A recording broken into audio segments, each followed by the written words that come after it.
coming up, and it's good to see you. I think it's the first time I'm seeing you this year. After the election. After the election. Did we This see year? Before the election? Yeah. We saw before the election. So. All right. Thank you so much for coming tonight. I mean, you see what is playing out. First, let me start by asking you about the election, because I think we spoke before the election. What is the outcome exactly the way you thought it could be? Yeah. But there were some, actually there were surprises, some places. Which of the results surprised you? Lagos, Southeast, and... Southeast surprised you? Yeah. You thought your party could, or PDP could do anything in Southeast? No, not really. The performance of LP, actually. You know, it's actually above my expectation. So they did way above. You never thought that Peter Obi could pull that string? Yeah. Even in the general election, all over, especially, you know. He had 6 million votes. Almost 7 million. Yeah. 6 points. So but it indicates, it goes to tell something that people really don't talk about. And that is to say, I think the signs are out there that the middle income group or social group and the youths are getting tired of the, do I even include myself, at the upper level, you know, 70s, 60s, 70s, 80s, who have been in the corridors of power since they were 30. You have been? Yeah, I've been in the National Assembly for 20 years, but not because I'm directly involved.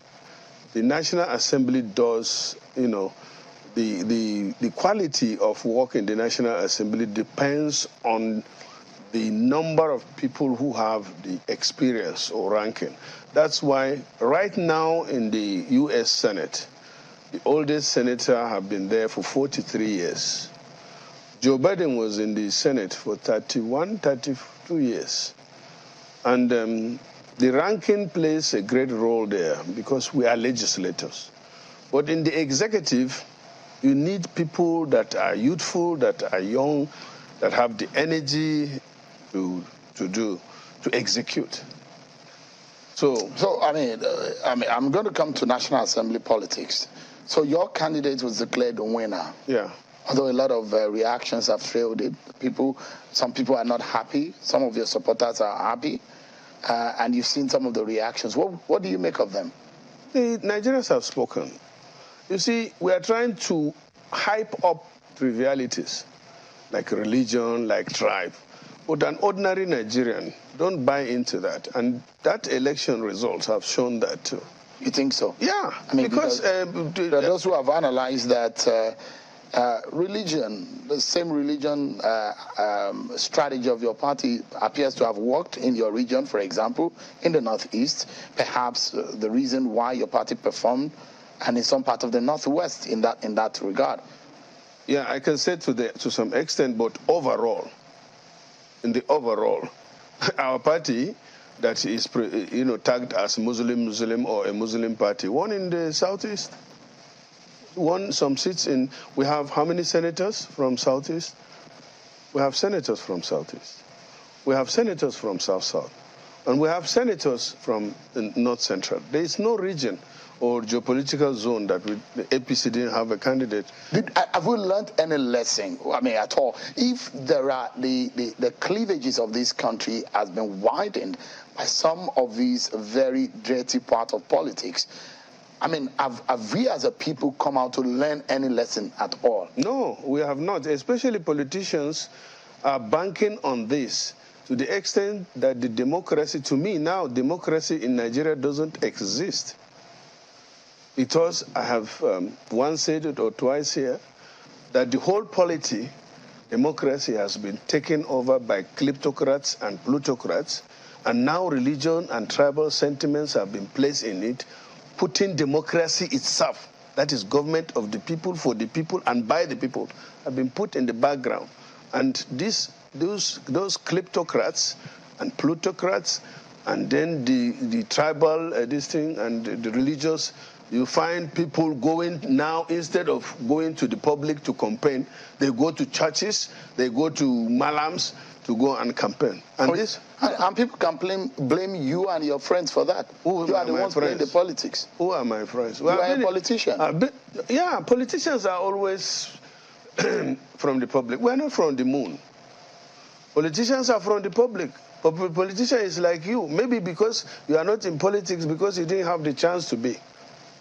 No, not because I don't want. You don't want to be politician. It's because I don't want to. I'm comfortable doing what I'm doing. So I'm comfortable being a politician too. But you guys, so why should you now come here and tell me that my own that I'm doing is not good, and I didn't complain about your own? No. The question is that you are the one raising the fact that you and your colleagues. Let's not get off the track. No, the track is that the things that have been done. During this election, which you said. They are bad elements of our politics. I'm saying that, have we learned any lesson as a people? No, we have not. That's what I'm saying. And people are emphasizing on this. Somebody was telling me just this morning, or was it yesterday, when I told him I was coming for this year program. I say, is this in Nigeria? He's tired. He said, if you go to America, religion is not there playing any role, or where you come from. Hillary Clinton was at one time from one state, and then she moved over to New York to become a senator. And somebody, in those days when we were not civilized, the first mayor in the southeast was a Hausa man. And at one time, a Kanuri man came to Benue because he couldn't get tickets in Borno.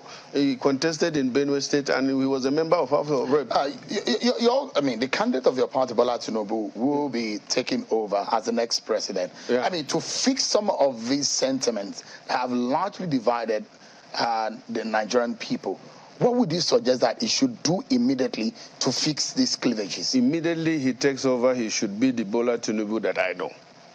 Married to a Christian, when he was in government, had Christians, Muslims, Igbos, and in his cabinet. That means he can be able to carry Nigerians along. And I think he has already naturally started. He has a wife that is not only a Christian, but a pastor. So would you say now Tinubu will not like Christians or will not be fair to Christians? They will have a problem right in his bedroom. So the problem is solved.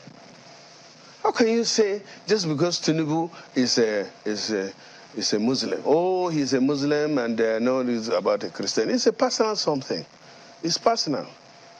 Okay, supposing Tinubu decides to be a Christian tomorrow, everybody will shut up, right? Or me as myself. My mother is a Christian. She died as a Christian. My brothers, sisters, siblings are Christians. You still might be a Christian someday. Is it possible? You? Me? No. No, I'm a Muslim. Okay. I don't have a problem with Christians. That's why. And it's your personal, because the issue of your faith is personal. So it should not be an issue of faith. No, absolutely. In the real sense of it, should religion and ethnicity be part of our politics? That's largely that's a major factor, that we need to. But Senator, do you know what they do? Do you know why they do in America? And they don't talk about religion. If you are talking about religion, go to church, go to mosque. In the university, I went to school in America. You don't see mosque in the university. No church in the university. No prayers. Every time here in Nigeria, you start with prayers. You close with prayers. In God we trust. That's the motto of the U.S. though. But let's take a breather. And when we come back, the issue of religion, how it will play a role also in deciding the presiding officers in the National Assembly. Your party is already talking about the issue of zoning and those other permutations. I'd like you to weigh in on that when we talk from this break, everyone.